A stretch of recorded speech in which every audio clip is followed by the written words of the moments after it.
Good morning. This is Darren Sharinga from Yorkville Capital Management. I want to welcome you and thank you all for attending our first conference call of 2014 entitled Where to Find Value in MLPs in the New Year.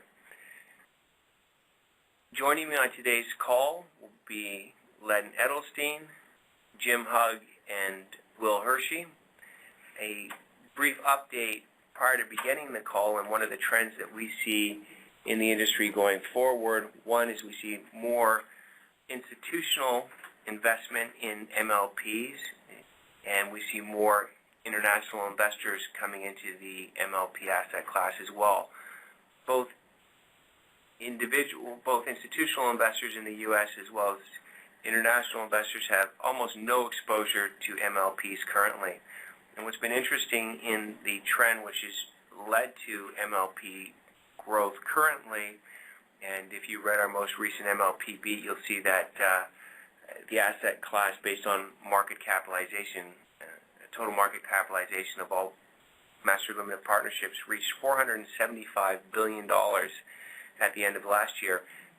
This growth in the master limited partnership asset class, which is again investing in U.S. energy infrastructure primarily, has been driven by individual investors, high net worth individuals, primarily, which is unusual. Generally, institutional investors come first and individual investors come second. In this case, the little guy won and came first, and that was part of the Tax Reform Act of 1986. What created this master limited partnership structure, which is ultimately similar to a REIT, a pass-through structure that pays no income tax, it was designed to encourage private investment in U.S. energy infrastructure. So, as Jim Hugg likes to say often, it's one of the few acts of Congress that's actually worked, and boy has it worked for this country. So, a little update on Yorkville. One of our dual initiatives are to capitalize both on institutional opportunities going forward as well as international opportunities. We recently won a mandate with a major insurance company to manage their MLP portion of the portfolio.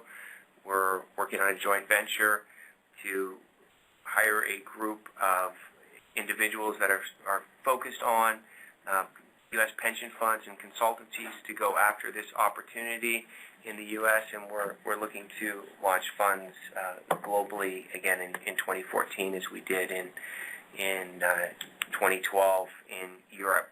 So without further ado, where to find value in MLPs in 2014. And before we get there, we're going to start with a little bit of a recap on some of the big events that happened in the U.S. in 2013 that impact U.S. energy infrastructure investing primarily. In 2013, the U.S. became the world's largest energy producer, which is incredible. And from 2008 through 2013, the U.S. has increased its production of oil and natural gas by 7 million barrels of oil equivalent per day. That's 40% growth over 5 years. Through most of my investment career and Jim's and all of ours, the U.S. has been in a declining production curve. And we like to point this out too. MLPs were still increasing their distributions when production was declining. Now we have this beautiful macro backdrop where production levels of oil and natural gas are increasing. So we would expect to see an acceleration in distribution growth going forward with this beautiful macro backdrop. So it is an energy revolution, a period of 5 years. The U.S. from a declining production profile has grown its production by 40% to become the world's largest energy producer. Remember, MLPs are ultimately providing the energy infrastructure or the toll roads or the highways. Instead of moving cars, they are moving products, so oil, natural gas, refined product, and it's volume-based. So as volumes increase, ultimately we're going to need more highways to help move the volume, more long-term contracts, more distribution growth, which is all very positive for the outlook of master limited partners going forward, as they will be the primary providers of capital, meaning that they will build out the pipelines and the processing facilities needed.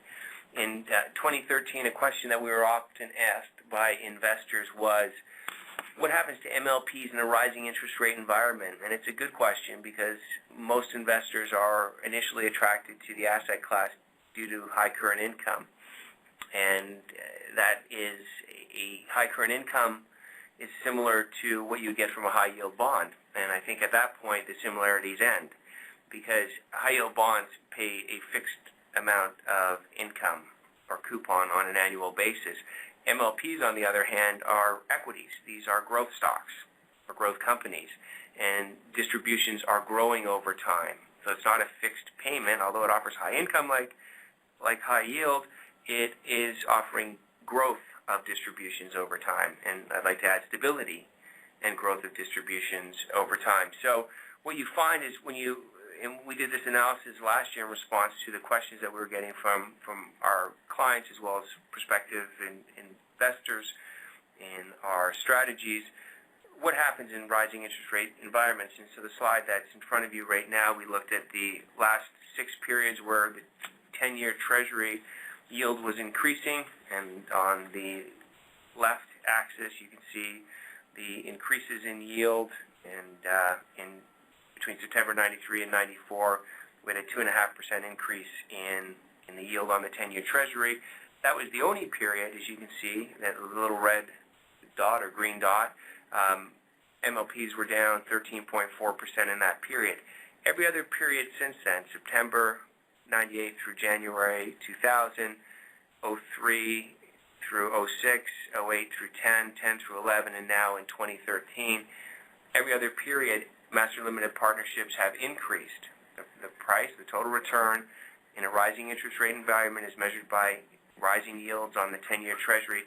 MLPs were up between 6 and 90% in each of those environments. The reason behind that is because, again, MLPs are not fixed income instruments. These are growth equities that are growing their distributions over time. The growth in distributions provides a hedge against inflation, protection against rising interest rate, and ultimately drives price appreciation.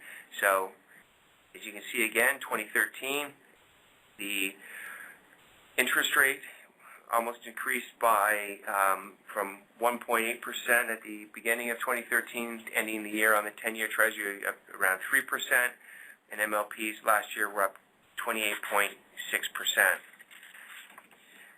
When we look at alternative sources of income, and we see 3 baskets or 3 asset classes really investors look at and compare MLPs to. One are REITs, second utilities, and the third are master limited partnerships. And we put the S&P 500 just as an equity comparison in the mix. As you can see in 2013, this next chart or graph is showing the total return of the 3 alternative income asset classes. MLPs clearly outperformed with 28.6% total return. Utilities as well as REITs. REITs were, if you look at a total return basis, they're up 2.7%. On a price return, they actually finished the year down. The income made up the difference to bring REITs into positive territory for the year. Utilities up 13.2%, and again, MLPs up 28.6%, double utilities and 10 times greater than REIT performance. Our argument there, again, is the quality of distribution stability that MLPs have delivered historically, as well as the growth of distributions. There is no other asset class that we're comparing it to that provides an alternative source of income for investors, has the same stable growth profile on a historical basis or forward-looking growth profile as MLPs going forward. And that's what drove the outperformance again in 2013. The next slide is looking long-term at the asset class comparisons, historical returns from 2000 through 2013, and it's looking at $1,000 invested again in MLPs, utilities, REITs, and the S&P 500. And as you can see from the chart, that your investment would almost be worth 10x based in a broad-based index of master limited partnerships, which is the Yorkville MLP Universe Index, which contains 100% of all master limited partnerships. So it's the broadest measure and arguably the most accurate way of tracking performance as well as fundamentals on the asset class. An investment would have grown almost tenfold. $1,000 would have grown to $9,000 over this 13-year period. The next closest investment you could have made would have been in REITs. And as you can see, that would have grown to $4,700, so 4.5 times, half the rate of return of what an investor experienced in MLPs. And then at the bottom you have utilities in the S&P 500, which, as you can see on a relative basis, your MLPs have delivered close to 5x outperformance relative to REITs in the S&P 500 over the past 13 years. So since 2000, we again see the fundamental story behind MLPs right now, looking at growth in distributions plus current income remaining in place going forward. Given this outperformance, you may think, and this is the next slide really deals with the question, are MLPs overvalued? And if this run was at the expense of valuation, meaning MLPs are getting more expensive and cash flows are not keeping up, or more importantly, distributable cash flows are not keeping up, what you'd see is a compression in yield. And what this graph here demonstrates is that MLPs, the top bar, are still the highest yielding alternative asset class relative to utilities and REITs, and far above ordinary equities as measured by the S&P 500. So MLPs at the end of 2013 yielded close to 6%, overall 5.7%. Utilities and REITs were each yielding 4%. Again, the outperformance of MLPs over the past 13 years was driven by fundamentals, not driven by increase in valuations. Why? Because what we can see here is still MLPs are not only outperforming, but yielding more than utilities or REITs. Arguably, we think, is a couple of dynamics take place. One is more and more investors move into the asset class, recognizing its characteristics, investment characteristics, and the investment thesis behind it, that ultimately the quality of income will be recognized. If you look at our flagship strategy, which is our MLP core income strategy, 100% of the names within that portfolio maintained or increased distributions through the financial crisis. And that's stability of distributions. Very few corporations or equities or asset classes had that type of stability of income, and that's one of Yorkville's investment objectives for all of the strategies that we manage. We want to deliver stability of income, number one, for our investors, and number two, growth of income from clearly identifiable catalysts within each investment that we own. So the stability of income coupled with the growth of income, ultimately over time we think that MLPs, the spread between MLPs and utilities and REITs, meaning MLPs having to yield higher, will compress. And we'll see MLPs actually being rewarded for the quality of distributions and the growth of distributions going forward. Right now, again, this slide is demonstrating that our MLP is overvalued based on these factors: current income, quality of income, stability of income, growth of income. That MLPs still represent an excellent value today. The deconstructing total returns, in essence, this is something that we've been saying for a long time, and unfortunately we're probably going to continue to say it until everyone understands what the investment thesis behind master limited partnerships. And this applies to all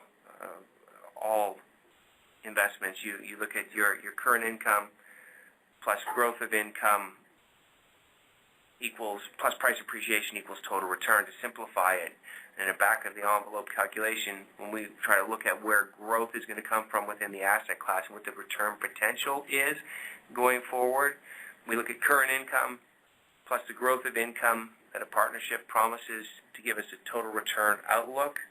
And this is the investment thesis behind MLPs. We created a couple of fundamental ratios last year that help investors track the MLP investment thesis, because ultimately if the thesis starts to change, then investors need to start asking some really difficult questions, and why do I still have the allocation that I have in MLPs? And so conversely, if the investment thesis remains in place, then investors can rest assured that the reason they got into MLPs initially, which is for stability of distributions plus growth of distributions, remains in place regardless of what's happening to price, that they can still hold the investment understanding that their income is safe. So 2 scores that we publish on really they get updated quarterly is new earnings are announced and distributions are announced. Our Yorkville growth score. The growth score measures what the growth that the entire asset class experienced, the intrinsic growth rate of the asset class for the most recent quarter on a year-over-year basis. If that number is positive and growing, if that number is positive, you're happy. If it's negative, your distributions are being hit. So it's a very quick way to say, well, what is the true growth of the underlying assets, the intrinsic growth rate? And the second is our stability score. The stability score will go between 0 and 10. 10 is perfect. It means 100% of the companies, of the partnerships, maintained or increased their distribution year over year in the most recent period. If that number were 0, that would mean none of the companies increased their distribution, and if it was 5, it would mean 50%, half increased, half decreased. So as an investor, very quickly, you can come in and get a snapshot of the macroeconomic backdrop on the asset class. Is the stability score high, close to 10, meaning it's broad-based growth and quality of distributions? And number 2 is how fast was distribution growth taking place across the asset class? And again, distribution growth, remember the investment thesis, that's your protection against rising interest rates, it's your hedge against inflation, and that's ultimately what's going to drive price appreciation going forward. So we had some fun, and this relates to the chart of where to find value in MLPs in 2014, and a big part of our investment thesis, which drove the performance that we experienced last year, which in our MLP core income strategy was up over 50% and doubled the performance of all MLP broad-based benchmarks, was we're focused on growth. Stability of income plus growth of income will maximize the total return in the investment. So when we look at where to find value in MLPs in 2014, we're looking at growth. And we want to find MLPs that are growing faster than the market. We want to understand what the catalysts are that are driving growth in the MLP asset class. And as you look here, what we did is, again, we at the following table, we took the yield, and that's in the left-hand column where you see numbers, yield, and then we looked at estimated growth rate.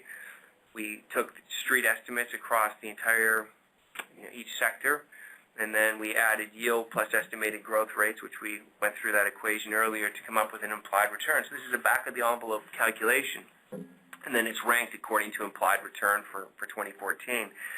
So where we think the highest returns are for this year is the top line, MLP General Partners Index. And you can see the implied returns for the year are over 20%. Now, look at it. As you break down that 23.6%, 20% of it is coming from distribution growth rates, and only 3.4% of it is coming from current income. So I think this is a wonderful example of demonstrating the power of distribution growth rate in driving total returns. The lowest yielding sector, general partners, have the highest implied return potential for 2014 because they have the fastest distribution growth rates going forward. Where we've been fans of general partners, we remain well exposed to them within our MLP core income strategy, and will remain to do so given the growth profile that they have relative to the rest of the asset class. So the lowest yielding sector, general partners, has the highest growth rate and the highest implied return potential based on that. And if you just look down the list for a moment to Exploration and Production Index, which is 4 from the bottom, you'll see a yield of 10.2%, growing at 2.9% as an implied return of 13.1%. The highest yielding sector, which is a lower growth sector, has a return potential that is 13.1%. So again, yield, which most investors are attracted to, is only a part of the overall return equation. Yield without growth, it really is fixed income. Yield with growth becomes MLPs and master limited partnerships, and that's the investment thesis. If you look at the implied return across the asset class, it's positive across the board. If you look at the growth rate, you have from a high of 20.1%, with one index, natural resource, actually showing negative growth rates. These are street estimates of 7.7% overall. Generally speaking, it's fairly strong growth rate across most of the sectors in the asset class, and we'll discuss this a little more in detail later on. So where do we find value in 2014? Look for growth. Specifically, the best looking sector from our point of view right now would be general partners. Mind you, from a stock picker's perspective, we have a lot of other companies that we're looking at that have great growth profiles, good valuations that are outside the GP or general partners sector. Our MLP core income strategy, the current yield at the end of the years of 12/31 was 5.3%.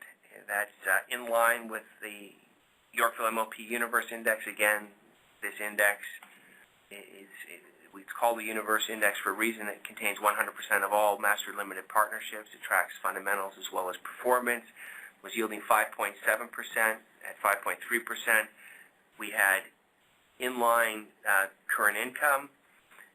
The next slide is really telling, and this differentiates Yorkville from our peers. So this is a proof statement. Well, you've talked a lot about growth. Prove it.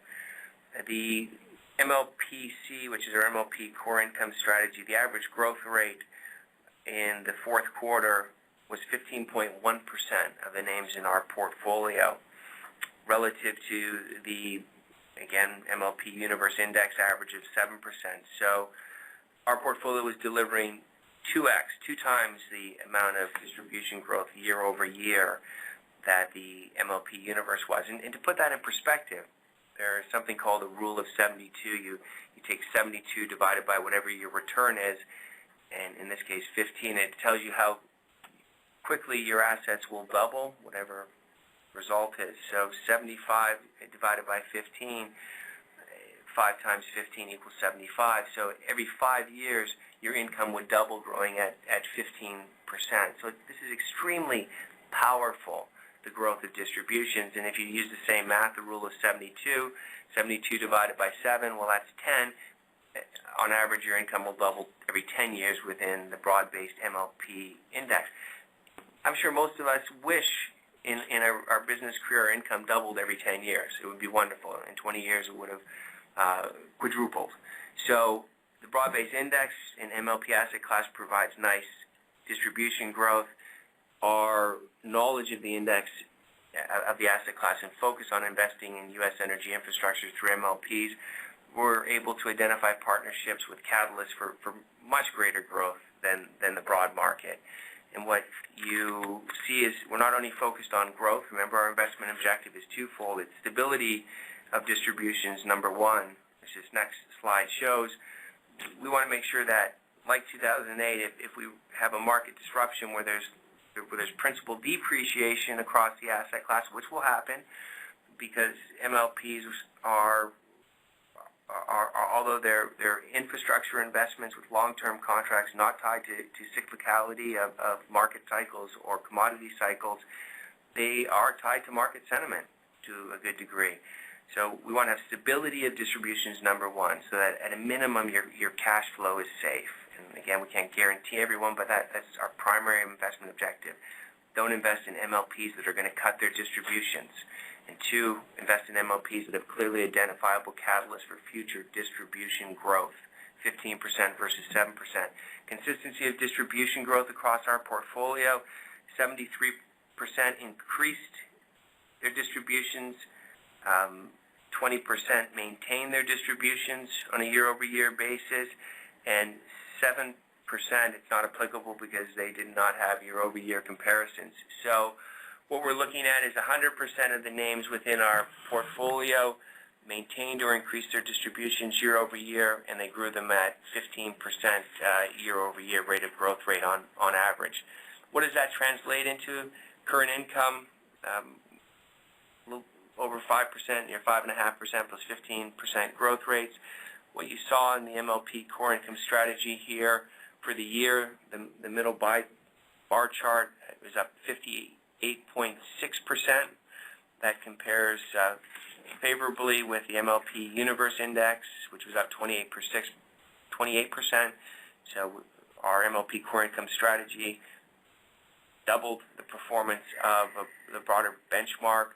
If you look at the 3-year annual performance, again, it's close to being a double.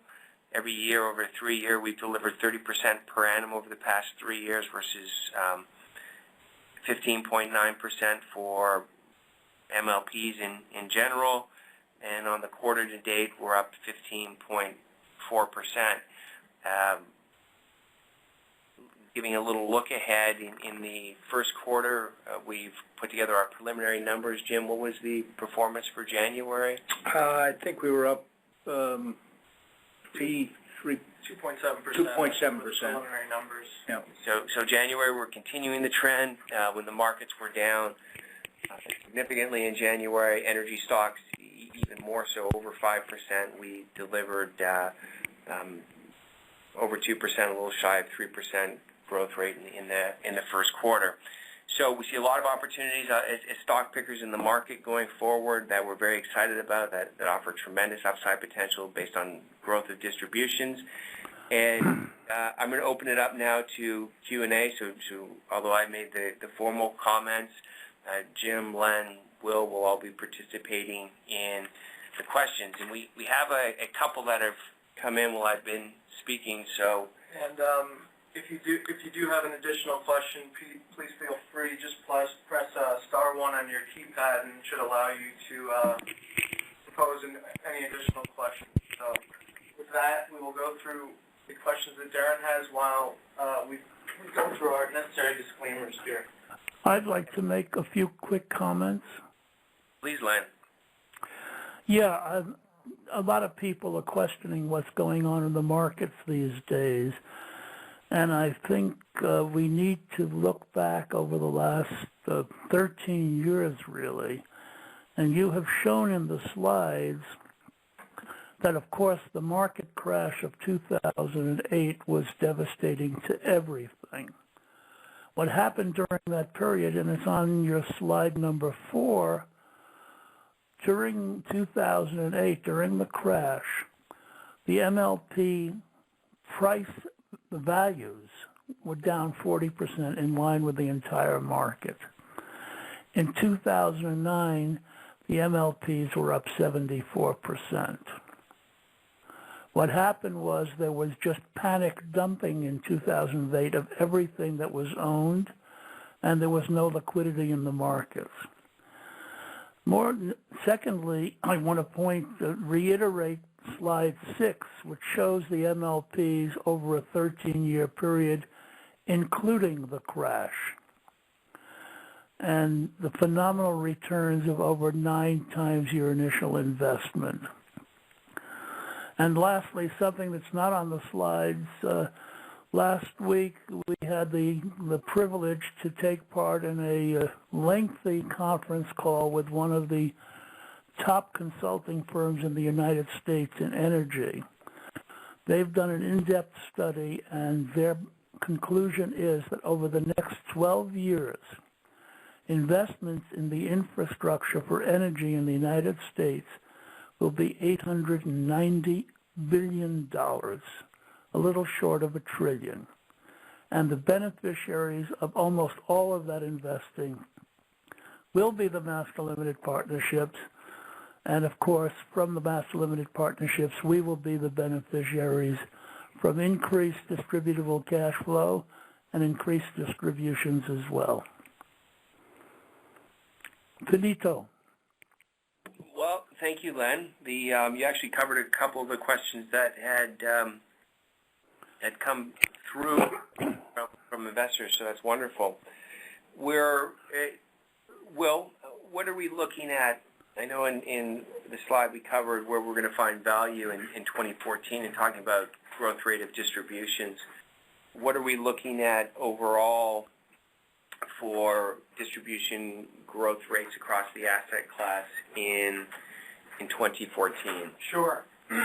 So you had covered it on a sector-by-sector basis, but now looking at the entire MLP universe, which we're obviously doing on a day-to-day basis of more than 100 partnerships, we're, based on street estimates as well as our estimates, we're looking at growth of north of 7% for the coming year. And I think what Lenny just mentioned in terms of the estimated investment for coming years in infrastructure means that this is not a temporary blip up in growth rates. We think that 7% seems like a reasonable expectation for the future coming years. And as Darren mentioned earlier, that's on the high end of historical growth rates in the space. So what we're seeing as a potential is a compression in MLP yields closer to that of REITs and MLPs as investors begin to wisen up and more value the growth side of the MLP space versus the current income. Will? Yes. Explain compression in simple English. I think what you're indicating is the yields, the current yields will eventually be going down because the prices of the MLPs will be going up. Sure. So to explain compression in simple terms, if you're paying out $1 in income currently, and that's associated with, say, a 5% yield, a compression in yield would be maintaining that $1 in income, but seeing prices increase in the underlying MLPs, resulting in a lower yield rate, but at the same time, same actual distribution or income that you're receiving. So essentially an uptick in valuation, but not losing anything in terms of actual income received, just a lower, quoted yield. So if I wanted to take that using a very practical example, I'd go back to the General Partners Index. And General Partners are trading at a yield of 3.4% for a very good reason. General Partners have historically and on a forward-looking basis are the fastest growing sector within the MLP asset class. So ultimately, like a growth stock, investors are willing to pay a higher multiple for growth, and in this case, higher multiples are reflected in lower yields. So General Partners trade at 3.4%, but are going to deliver estimated growth rates in 2014 of slightly north of 20% year over year. So high growth, low yield, that would be multiple compression. And the point that was made earlier in the presentation was that MLPs are very different than the other alternative asset classes that investors are allocating to within their portfolios right now, REITs and utilities, and REITs probably being a better example because they're both pass-through entities. Mm-hmm. REITs cut their distributions by 50% in the downturn of 2008 across the broad-based index. MLPs, again, broad-based, there is a 75% maintained or increased their distribution. The cut in distribution across the entire asset class in 08 was 10%. In 09, MLPs reached a new high water mark. Their distributions reached new record levels and have reached new record levels every year since then, including last year, 13, and our forecast to reach record levels again in next year in 2014. To the best of my knowledge, REITs have still not even got back to their pre-financial crisis 08 high water mark. So their distributions are not even at the level they were before the crisis, versus MLPs, which the next year they reached record levels and have reached record levels since then. So stability 75% across the asset class, 100% of Yorkville's names, and that's based on our fundamental research. Don't invest in MLPs that are going to cut distributions. And then record levels of distributions since the crisis. So again, we think over time it's just natural as more and more investors move into the asset class that there will be a recognition of the overall investment thesis and the value proposition, which isn't just current income. It's current income plus growth of income is your thesis. May I make another comment or two? Please. Number one, the comparison that has not been made in these slides is to bonds. If you currently went out and bought a 10-year Treasury bond these days, you would be getting less than 3%, which is state tax-free but otherwise taxable. The MLP, whichever sector you choose, but let's stick with this general partner sector, you're starting out with a 3.4% yield. The likelihood in taxable accounts is that about 80 to 90% of the cash flow that you receive each quarter is non-taxable on a current basis. And number three, our expectation is an increase of 20% this year in the cash flow from the beginning of the year to the end of the year. The other comment I want to make is a broad-based comment that in everyone's mind is what the hell is going on with the economy and the markets.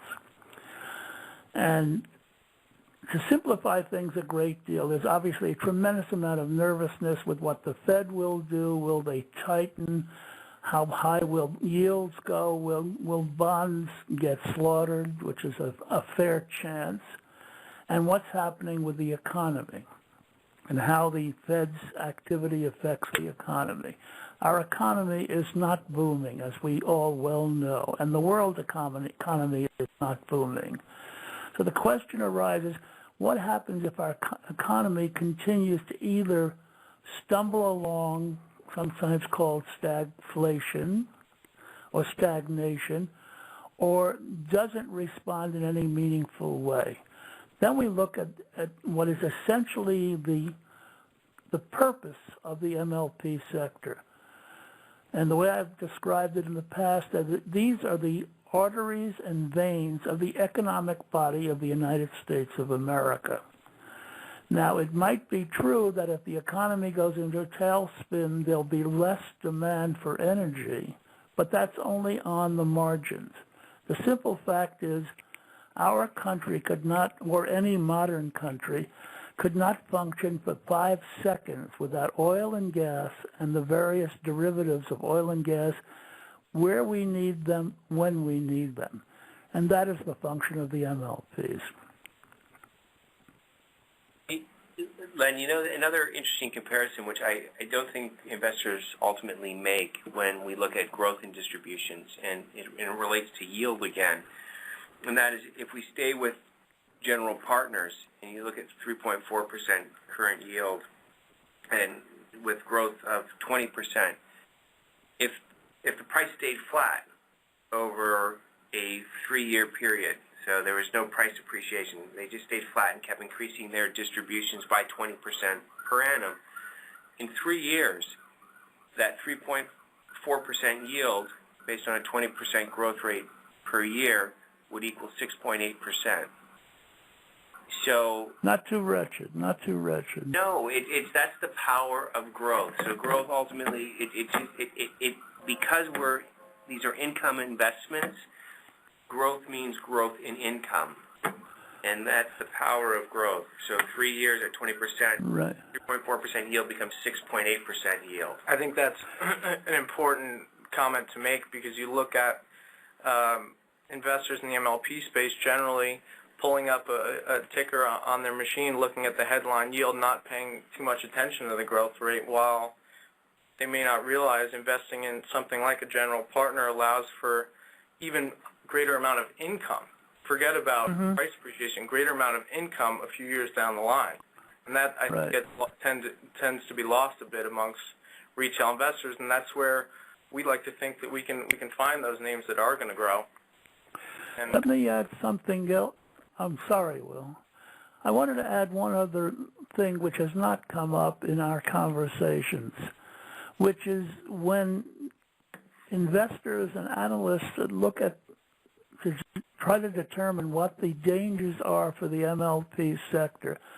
One thing that comes up from time to time is that our geniuses in Congress may change the taxation of the MLPs and thereby ruin the whole notion of a master limited partnership by taxing them. My comments are twofold. Number one, there have been analyses done, and by doing something like that, the increased income to the federal core would be about $2 to $3 billion a year, which, of course, we know is easily thrown away in 50 to 500 different ways every year.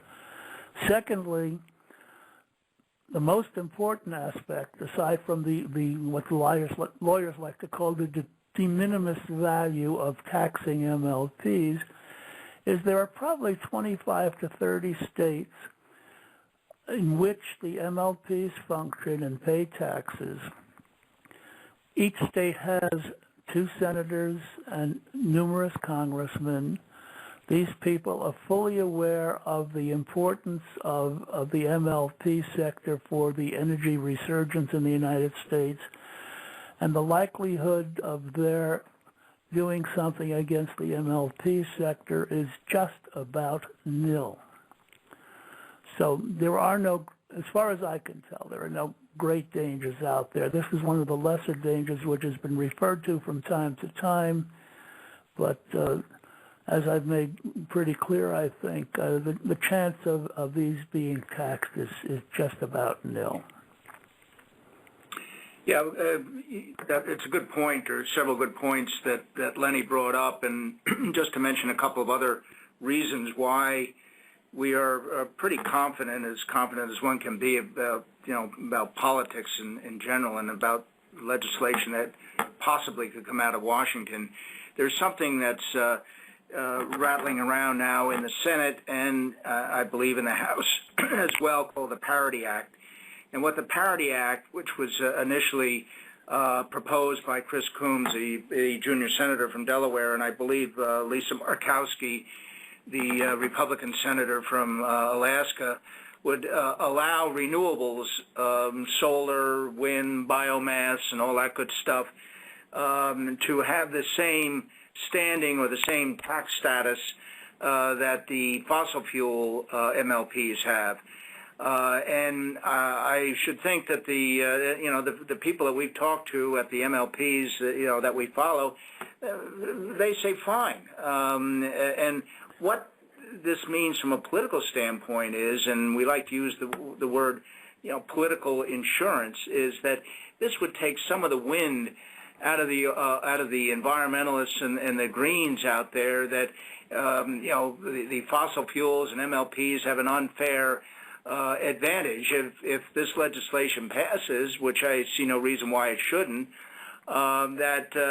The renewables will be on the same tax footing as the fossil fuel MLPs. So I think it's important that I think this passes, and I think it probably will pass this year. The other point, just to elaborate on what Lenny said, was that 7 or 8 years ago there were maybe a handful of states that were involved in oil and gas production. I mean, North Dakota wasn't on the map. Pennsylvania and Ohio, they did produce some oil and gas, but nothing like they are today. Colorado, Utah, and so on. And the significance of that is, and Lenny touched on this, that each state has 2 senators and representatives, and so I think that the chances of changing, legislation, which is and making it, more difficult for MLPs to function and to tax them and so on, when they've been such a boon to the economies of North Dakota, Ohio, Pennsylvania, and so on, I think is very, very unlikely. This has put a lot of people to work in these states. It's provided tax revenues to local communities and to the state. So I think the chances of any significant or even small changes in the tax laws, I think, is remote. Well stated, and a good point. We are, all the questions that have come in have been addressed so far. If there's any further questions, please press *1, or you can type in a question on the internet and we'll respond to it. We are always available offline. You can call the office 212-755-1970, and we are happy to speak with you in person. I think this looks like the end of the call for our first call of 2014. I want to thank you for participating in it. We look forward to connecting again either in person beforehand or after the end of the first quarter to report on results and see what our how good our crystal ball was when we looked for returns in 2014. So there is one final question here. Are the stability scores available for individual MLPs? And we actually don't do it on an individual MLP basis. Currently, we publish our stability and growth scores across all of our broad-based indices. So any sectors that we cover, any of our composites, or any of our funds that we manage, we don't produce stability scores and growth scores for public consumption on individual stocks, and there's regulatory reasons behind that as well. Because we're not a broker-dealer, we don't make stock recommendations. We're an investment manager or a registered investment advisor, so we manage accounts. So no, it's only right now published on our website. We are going through a major revision of our website. It's actually a brand new website that's being created. I would anticipate it will be launched here in the next 2 weeks, and you'll be able to see stability scores across all of our investment strategies. We're going to be publishing it on the front page of www.yorkvillecapital.com. We're very excited about it. All of the current news will be pushed out to our home page, and then current news on every single drop-down menu, which we call portals, will be pushed out on every section of the website. So we hope it will become your primary source for up-to-date news on the MLP asset class. And again, we want to thank you for your loyalty to Yorkville over the years. And if you're new to us, please feel free to call and existing clients. We look forward to speaking with you. So thank you all, and have a wonderful afternoon. Bye-bye.